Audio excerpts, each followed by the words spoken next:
એટલે ક્યારેય કોઈ ભક્તનો અપરાધ ના થાય. તમારા ઘર પરિવારમાં કોઈ નાનો દીકરો હોય કે તમારો કોઈ ભાઈ હોય, તમારી કોઈ બેન હોય, તમારો કોઈ પતિ હોય, તમારી કોઈ પત્ની હોય, તમારી મમ્મી હોય, તમારા પપ્પા હોય, કોઈ પણ ઘરમાં એક ભક્તો હશે જ.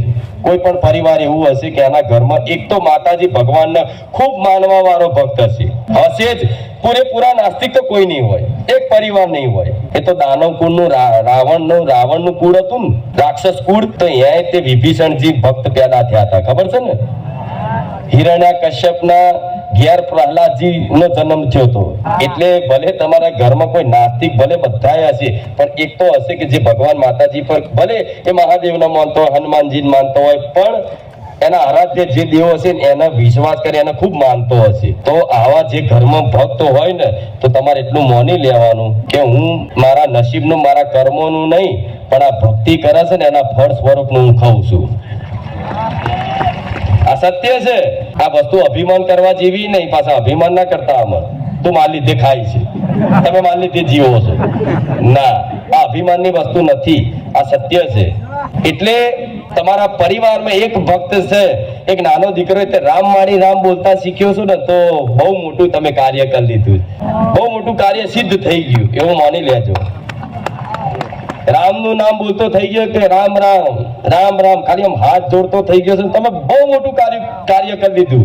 આગળ જતા મને યાદ કરશો એક દાડો કે મારી ખરેખર વાતો તો સાંભળી હતી કે તું ના મળી હતો અમારું શું થાત, પણ આજે ને 20 વર્ષે 10 વર્ષે તમને હું માતા યાદ આવીશ કે મારી ખુખાર મેરડી મને મળી હતી.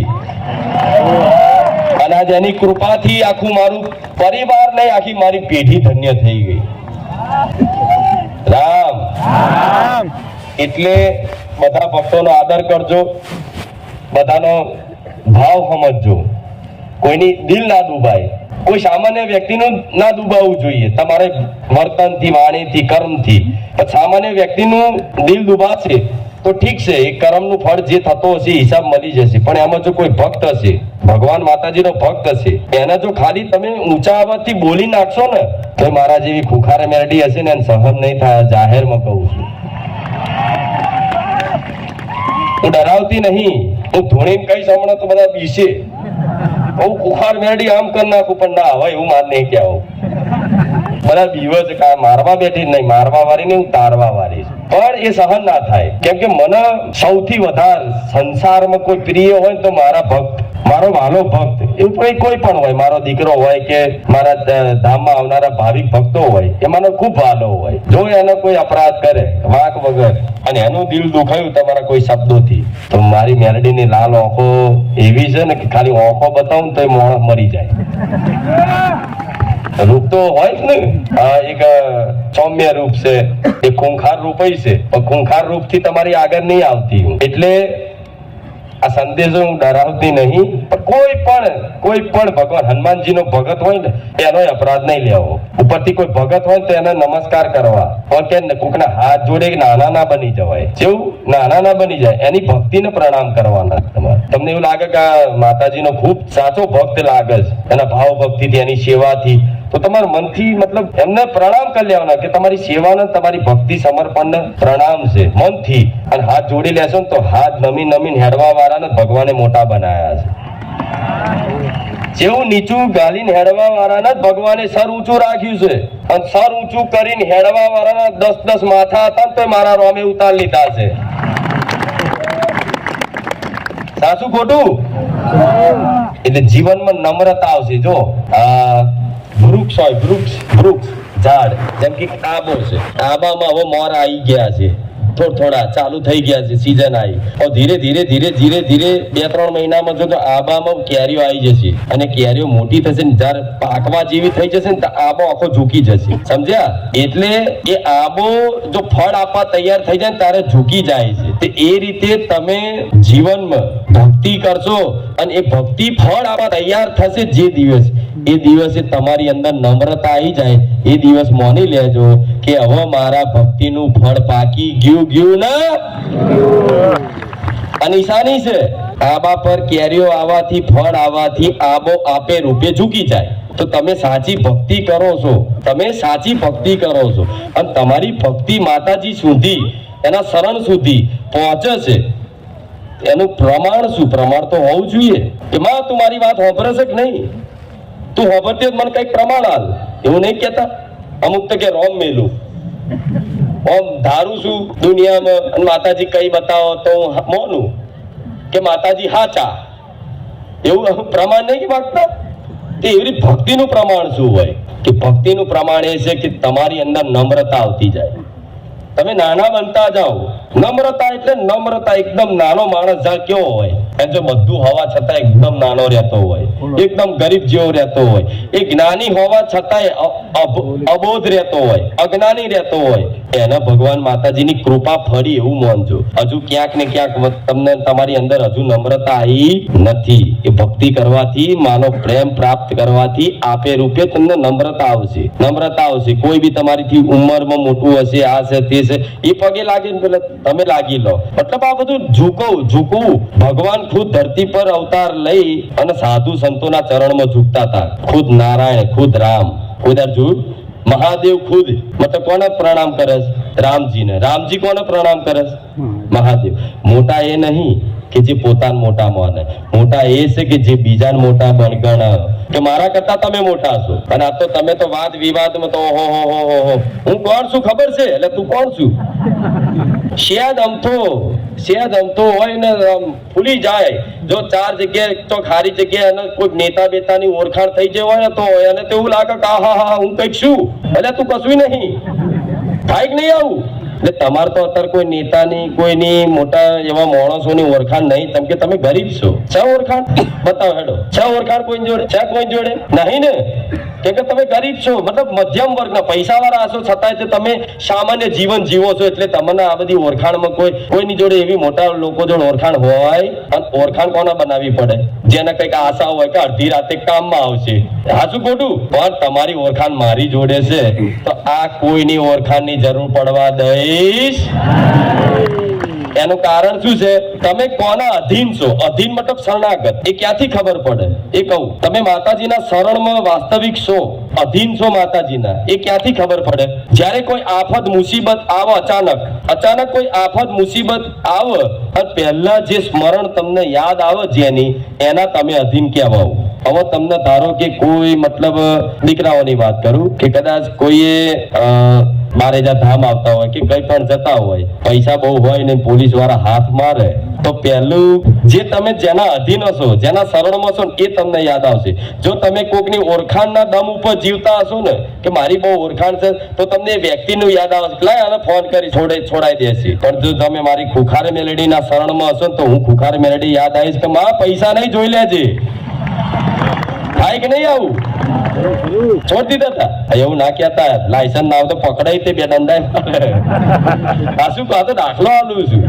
તમે લાયસન્સ ના રાખો, કાગળિયા ના રાખો તો પોલીસ વાળા હાથ મારી લે ને પૈસા. શું થયું? સંભળાતું નહીં મને. આરસીવું ભલે રામ. આવું ના કહેતા તમે. પણ તમને યાદ કોની આવી? તો તમે મારા શરણમાં છો.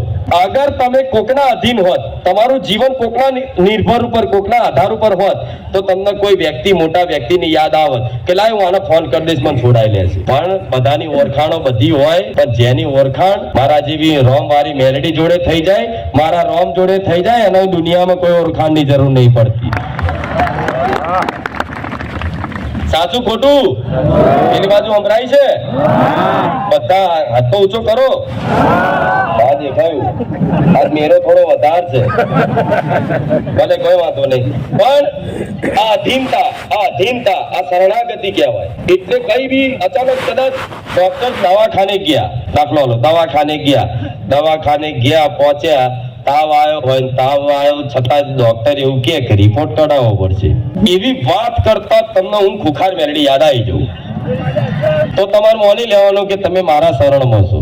સાચું ખોટું? અને તમારી પ્રાર્થના સાંભળી લઉં છું. ઇન્જેક્શન લેવાનું હોય જગ્યાએ ગોળી પતાય આલું, બાટલો ચડાવવાનો હોય તો ઇન્જેક્શનમાં પતાય આલું, મોટું ઓપરેશન કરાવવાનું હોય તો કદાચ નાની એવી ગોળીઓ દવામાં પતાય આલું. થાય છે ને આવું? મોટા હું એવું કઈ નહીં બતાવતી, મારા હું કહેવું નહીં. મારે તો ધીરેન પરચા લેવાનું બંધ કરી દેવું. જેટલા લઈ જવા શું ન હોય રહી છે કહો? હજુ હાભરવા પરચા?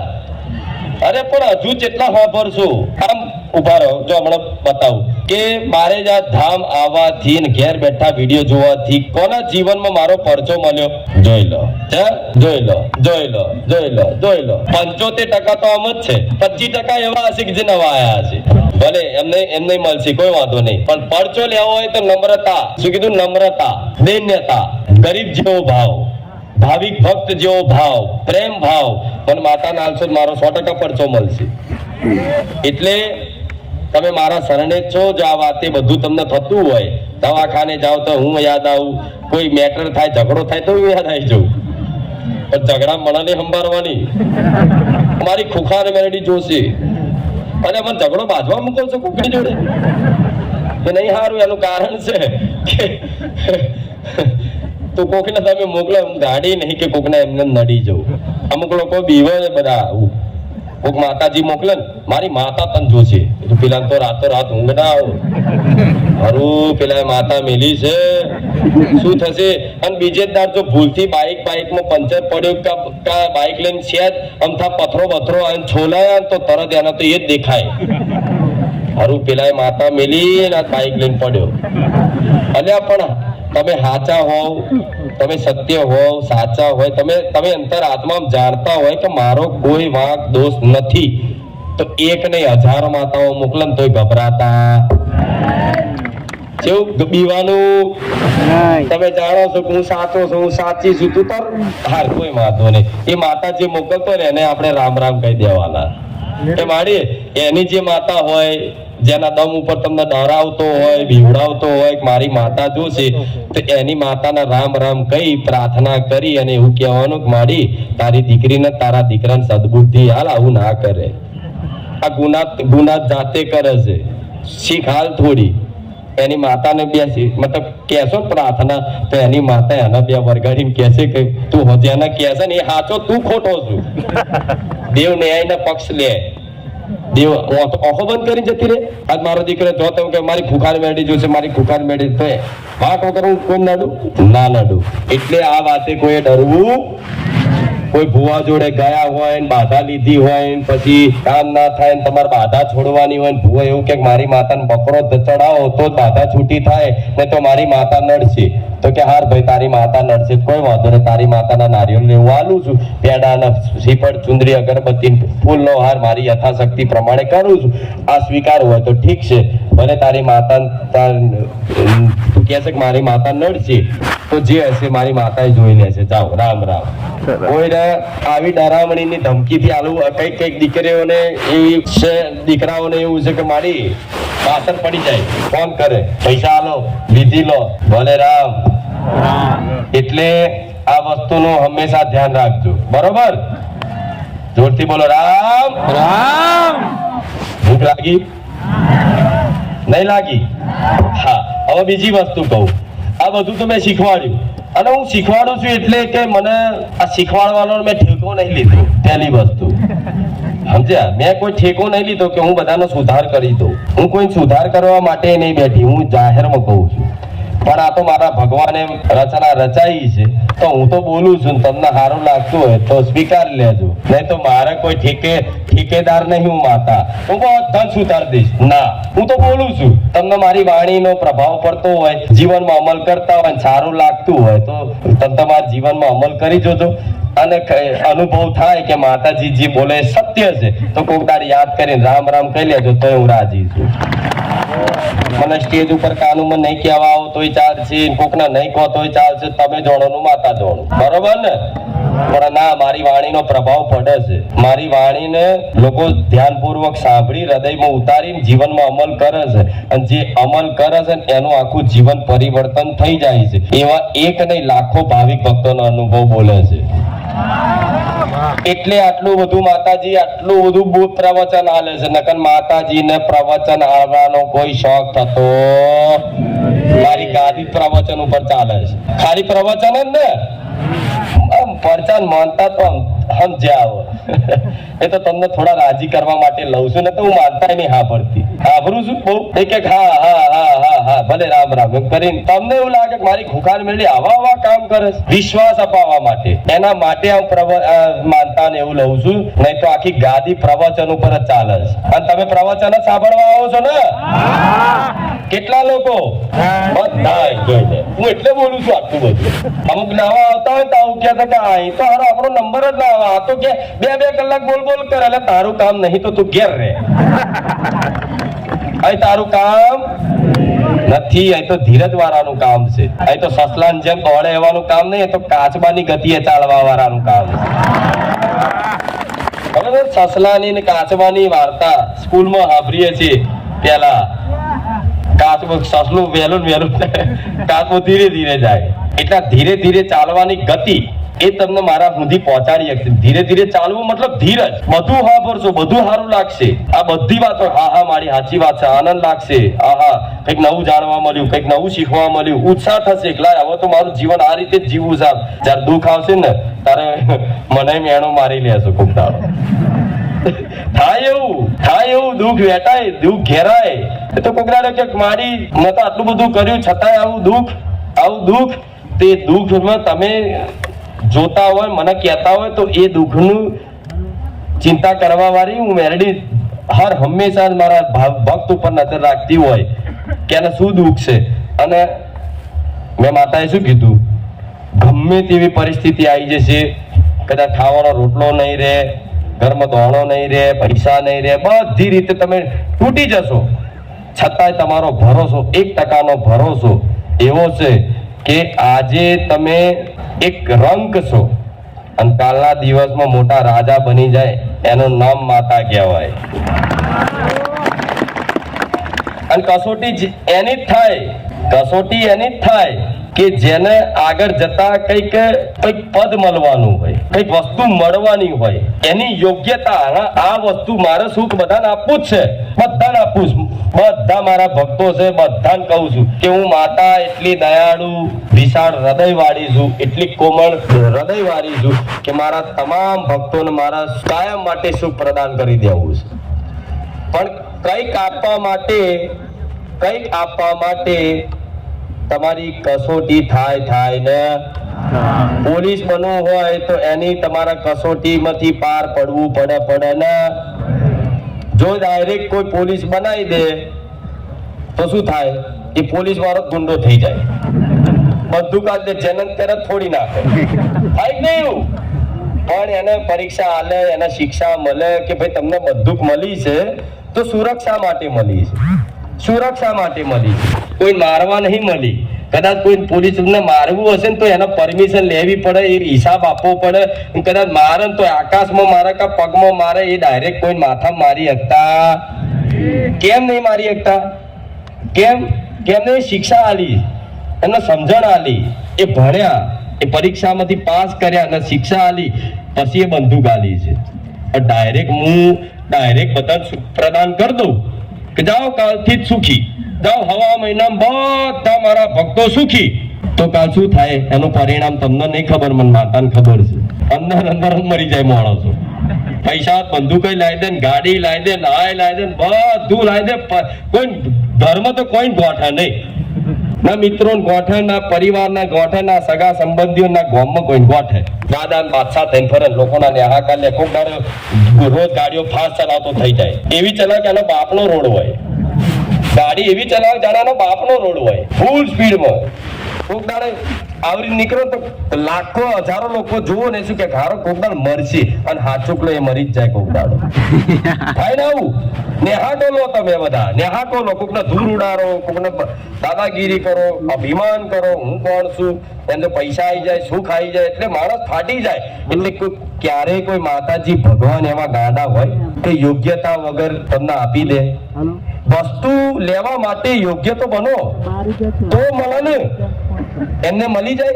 સુખ મારે હાલવું છે પણ એ સુખ લેવા માટે યોગ્યતા તો ધરાવો તમે પેલા. આ યોગ્યતા ધરાવવા માટે, એ લાયકાત આપવા માટે હું આ પ્રવચન કરું છું. અને આ પ્રવચન સાંભળી અને મારી વાત સાંભળી અને જીવનમાં કદાચ ધીરે ધીરે ઉપદેશનું પાલન કર્યું અને મને લાગ્યું ને કે ખરેખરમાં આ સુખ મેળવવા માટે હવે લાયકાત ધરાવે છે, યોગ્યતા ધરાવે છે, તો એવું સુખ આલું કે તમારી પેઢીએ વાપરે ખૂટે નહીં. એનું નામ માતા. કેવું? આ માઈક સારું છે પણ અમારે બહુ અવાજ નહીં કાઢવો પડતો, પેલું તો બહુ મારે બોલવું પડતું. આ થોડું શાંતિમય છે એટલે પટેલ બદલાયું. બધા કે માતાજી આ માઈક કેમ લગાવ્યું? પેલા માઈક લગાવતા હતા એક બીજું હતું, એમાં બહુ જોરથી બોલવું પડતું તો અવાજ દૂર સુધી સંભળાવવા. પણ આ સારું છે એટલે મજા આવે છે. પણ હા, તો એ યોગ્યતા મારે પેલા ભણાવવા પડશે, ગણાવવા પડશે, તૈયાર કરવા પડશે કમ્પ્લીટ. પછી હું શું પ્રદાન કરીશ? એમને માલીશ. મારા દીકરાને પહેલા જ વખતમાં મારો દીકરોને જારું માતા મળી અને ત્યારથી જ આવો ગાદી પર બેહાડી દીધો તો શી ખબર મારો દીકરો કાલ અભિમાન કરતો થઈ જાય. થાત ના આવું. પણ એના દુઃખ આલ્યા જીવનમાં. મેં દુઃખ આલ્યા. એવું નહીં કે મારો દીકરો સુખી જતો પહેલે, ના, દુઃખ આલ્યા. એવા દુઃખ આલ્યા કે અડધી રાત સુધી મારો દીકરો રોયો છે, પ્રાર્થના કરી છે. એવી બધી બાજુથી ઘેરી નાખું કે એક જ રસ્તો દેખાય કે મારી માં સિવાય મારું કોઈ નહીં જગતમાં. તું નહીં તારે તો મારું મોત જ છે. જે સાચા ભક્તો હશે ને એને આવી પરિસ્થિતિ ઊભી થશે. કોઈ આશરો નહીં દેખાય, કોઈ જ નહીં. એક જ દેખાશે કે માતા, એક જ દેખાશે કે રામ. જો તમે નહીં બચાવો, તમે નહીં હોવ, તમે મારાથી કદાચ વિમુખ થઈ ગયા તો મારું પિક્ચર પૂરું. જેના સાચા ભક્તો હશે ને જેના ખરેખરમાં માં એના સુખ અધરક સુખ આપવાની હશે, અધરક પ્રેમ ને આનંદ આપવાની હશે, એના આવી પરિસ્થિતિ જીવનમાં દરેકને ઊભી થશે. જો આવી પરિસ્થિતિ તમારા જીવનમાં નહીં ઊભી થતી તો હજુ હું એવું કહું છું, તમે સાચા ભક્ત નથી બન્યા. હજુ ક્યાંક ને ક્યાંક વાતે તમને ક્યાંક ને ક્યાંક કામનાઓ, ઈચ્છાઓ, લોભ છે. એટલે પણ જે સાચા ભક્તો હશે ને એને એવી પરિસ્થિતિ ઊભી થશે કે એને કોઈ બીજો રસ્તો ને એક જ માર્ગ દેખાશે. એક બાજુ મૃત્યુ ને એક બાજુ માતા. થાય છે કે નહીં આવું? ઘણા લોકોને એવા છે જે મનની વાતો કોઈ નહીં કહી શકતા, એવી બધાની મનની વાતો જોડવા વાળી મેલડી છું. રડો છો ને બધું જોવું છું, કોઈ કહી નહીં શકતા, કે તો કોઈ સમજતું નહીં. પણ એક જ માં એવી છે કે દરેકની વાત બહુ શાંતિથી ધ્યાનથી સમજે છે અને સમજીને તેનું નિરાકરણ તમારા દ્વારા તમારી માં કરાવ ને નિરાકરણ કરાવવા માટે તો તમને કહું છું વારંવાર પૂનદાન કરતા રહેજો. પશુ પક્ષીને, ગાયોને, ચકલાઓને ચણ, કૂતરાને બિસ્કીટ, કીડીનું કીડિયારું, માછલીનો લોટ, તમને જોવા દેખાય. કીડીનું જરૂરી નહીં, ખાલી આ કીધું એટલા જ તે. કોઈ ગધેડું દેખાય ભૂખ્યું લાગે ને તો એને ખવડાવી દેજો. એ જીવ છે, સમજ્યા? કબૂતરા એવું નહીં, મારી ખાલી કબૂતરા કીધા છે, પોપટના નહીં ખવડાવવાનું, આવું ના કરતા. બધા જીવને તો હું આ કેમ કરાવું છું? એટલે કરાવું છું કે આ પૂન કરાવીશ તો તમે આજે ભલે મારી વાત મોની સુખી થવા માટે પૂન કરો છો થોડું, એ ખાતું ભરું છું, તમારો ગલ્લો ભરું છું. સમજો, પુણ્યનો ગલ્લો ભરું છું. એ ગલ્લો ભરાતા હું થોડી જોડે શિક્ષા આલું છું કે આગળ જતા એ ગલ્લો ભરાશે અને એ સુખ મળશે. જેમ ગલ્લો ભરો 6-12 મહિના પછી ગલ્લો તોડો તો આટલા બધા પૈસા નીકળે ને, આટલા બધા નીકળે ને, હા બધા બહુ નીકળ્યા, ખુશ થઈ જાય માણસ તરત કે જો અત્યાર સુધી મેં આટલા ભેગા કર્યા, પણ અત્યારે તો 50,000 ભેગા થઈ જાય ગલ્લા. થાય ને એવું? તો અત્યારે હું પુણ્ય કરાવું છું. શું કરું છું? થોડો ગલ્લો ભરું છું. એ ગલ્લો ભરતા આગળ જોડે તમને હું એવી શિક્ષા આલું છું. આ શિક્ષા આલું છું પ્રવચન કરીને કે શું કરવું, શું ના કરવું જોઈએ ને ઈમાનદારી રાખવી ને બધી વસ્તુ ઉપદેશ આલું છું. જે શીખવાડું છું ને એટલે શીખવાડું છું. આગળ એ ગલ્લો ભરાય અને એનું સુખ તમને મળે તો એમાં કાલ તમે તમારી બુદ્ધિનું સંતુલન ના ખોઈ નાખો અને ક્યાંક તમારું જાતનું પતન ના કરી નાખો. એના માટે હું આ ઉપદેશ આલું છું. મારી વાત સમજ પડે છે ને? હું શું કહું છું? હું જે કરીશ તમારા માટે હિતકારક હશે, એમાં કોઈનું નુકસાન નહીં હોય. હું જે બોલું છું એમાં કોઈનું નુકસાન નહીં હોય. મારા બોલવાથી કોઈ નુકસાન થતું હોય ને તો ઉભા થજો, કોઈ વ્યક્તિ કોઈ કહેજો, હું મેલડી એવું કહી શકે આદિ બંધ કરી દઈશ. એક વ્યક્તિને જો નુકસાન થતું હોય પણ નહીં થાય. મન માતાને ખબર છે, મન માતાને ખબર છે. પેલા બાદ ઢોલ બંધ કરાવ પટેલ આવી પહેલા ખબર નહીં પડતી. કોઈ આવે પહેલેથી પ્રવચન ચાલતું હોય ત્યારે અવાજ નહીં કરવાનો. ઢોલનો એક સમય હોય, એ પહેલાથી સેવકનો ધ્યાન રાખવાનું હોય. હા બારે જઈશું. ભલે એમનો ઉત્સાહ છે હરખ છે પણ આ લીક તૂટે ને તમારી મારી ભલે રામ એટલે જો હવે નહીં બોલવું જાઓ મળ્યું. હા બારે જઈશું. રામ રામ પેલ બાજુ જે સાંભળતા હોય તો નજીક કહી દો ને ભાઈ પટેલ અહીંથી રાહ જોડાવશે એના કરતા પછી ફોન કરું.